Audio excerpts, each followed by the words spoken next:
अब्बासी साहब, आपने आज इस पे एक स्टेटमेंट भी दी है, लेट्स वॉच दैट।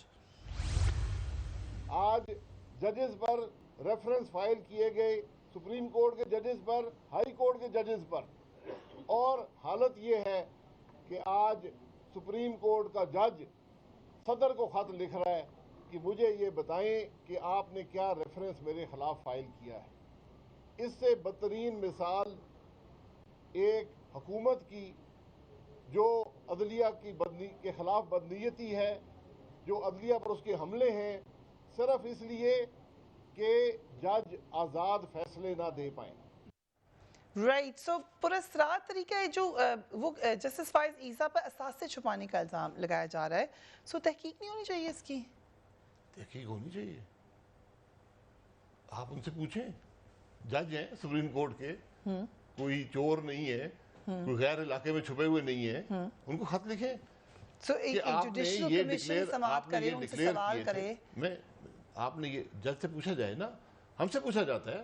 सब माजी में तो आप यही कहते थे कि जजेस का भी इत्तेसाब हो, आप लोग ही ये कहते थे। इत्तेसाब तो बाद में होता है ना, पहले आप पूछते हैं। ठीक, हम भी असासे पार्लियामेंटेरियन वाहिद लोग हैं पूरे निज़ाम के अंदर जो हर साल अपने असासे जमा कराते हैं। ठीक है। हमसे इलेक्शन कमीशन एक खत भी वापस अभी भी 70 लोगों को खत लिखा है उन्होंने। असासे तो सभी को चेक कराने जमा कराने पड़ते हैं, जो टैक्स पेयर है, हम भी जमा कराते हैं। वो आप टैक्स के सिस्टम में करवाते हैं ना। ठीक, हम उसके अलावा इलेक्शन कमीशन को भी करवाते हैं। अब क्या जजेस भी करवाते हैं किसी के पास या नहीं, मुझे इसका इल्म नहीं है।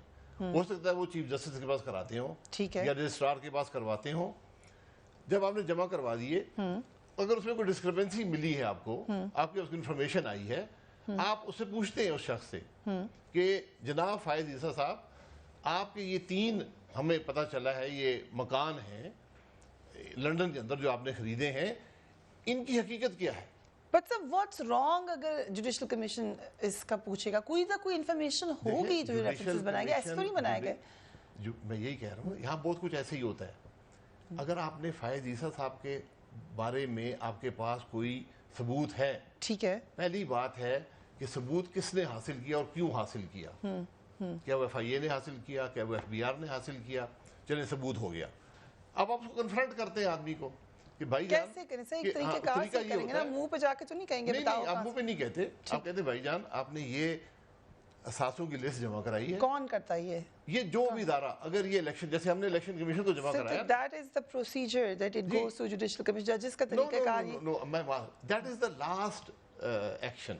सो FIA that is saying that you have committed this crime, now I am going to try you. ठीक है, उससे पहले you confront the person with the evidence. जैसे इलेक्शन कमीशन हमें खत लिखता है कि आपने ये सासे जमा कराए थे, हमारी नॉलेज में हमारे पास एक कंप्लेंट। एक इदारा बता दें कौन सा, नैब पे आप लोगों को इतराज है, दीगर उनको इतराज है, कौन सा इदारा होता है जो ये काम करता है? जी, जिस इदारे के पास आपने सासे की तफसील जमा कराई है। आप कह रहे हैं इलेक्शन कमीशन के अल्टरनेट कोई इदारा जजेस के पास होना चाहिए? जजेस का इदारा है, अगर नहीं है तो उन्होंने यकीनन FBR के पास जमा कराई होगी। ठीक है, तो FBR पूछता है, FBR पूछ लेता है। FBR सुप्रीम जुडिशल काउंसिल में जाकर रेफरेंस दायर नहीं करता, FBR खत लिखता है कि जनाब फायजी साहब तशरीफ ले आए, आप कि ये असासे आपने डिक्लेयर नहीं किए, हमें बताएं आपने कहां से लिए। राइट, बट एक सवाल है, अब नवाज शरीफ साहब ने कहा कि आइन के मुताबिक फैसला करने वाले जजेस को एक एक करके हटाया जा रहा है, ये आप लोगों का मौकफ है? आप क्योंकि कुछ दिन पहले तक तो आप कहे थे कि अदलिया आजाद ही नहीं है। ये प्राइमा फेशियाई बातें हैं ना कि जो लोग जिनकी इंटेग्रिटी है, जिनके बारे में मशहूर है कि वो इंडिपेंडेंट व्यू पॉइंट रखते हैं, और फायजी साहब के बारे में मशहूर है वो कोई अननोन आदमी नहीं है, उनके फैसले भी बोलते हैं, तो उनके फैसले जो हैं वो खटकते हैं हुकूमत को।